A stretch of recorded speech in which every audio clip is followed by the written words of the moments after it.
اللهم إنا نستعينك ونستغفرك ونؤمن بك ونتوكل عليك ونثني عليك الخير ونشكرك ولا نكفرك ونخلع ونترك من يفجرك.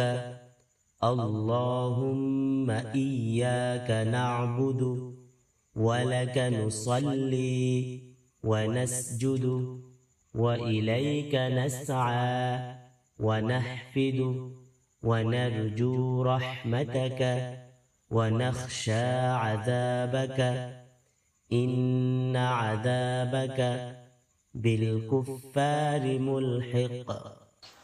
দোয়া কুনুতের ফজিলত অনেক। একটি আল্লাহর নৈকট্য লাভের আধ্যাত্মিক পরিশুদ্ধি, হেদায়েতের ও বিপদ থেকে রক্ষা পাওয়ার একটি শক্তিশালীর মাধ্যমে যা ভিতর নামাজ পড়ার হয় এবং এর মাধ্যমে আল্লাহ তাআলার কাছে সাহায্য, ক্ষমা ও রহমত চাওয়া যায়, যা হৃদয়কে নরম করে, ঈমান বাড়ায় এবং অন্তরকে প্রশান্তি দেয়।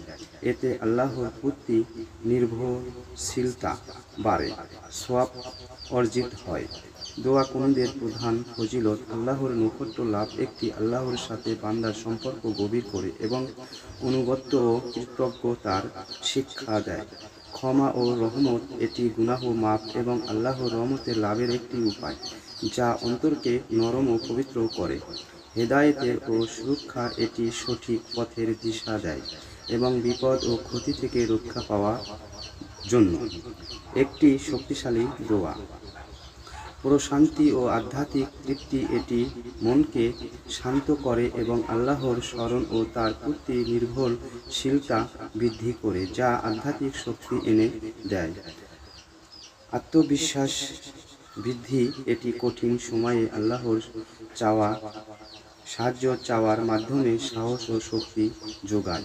সওয়াব ও বরকত, নিয়মিত ও আন্তরিকতার সাথে পড়লে প্রচুর সওয়াব ও দুনিয়াবি কল্যাণ লাভ হয়।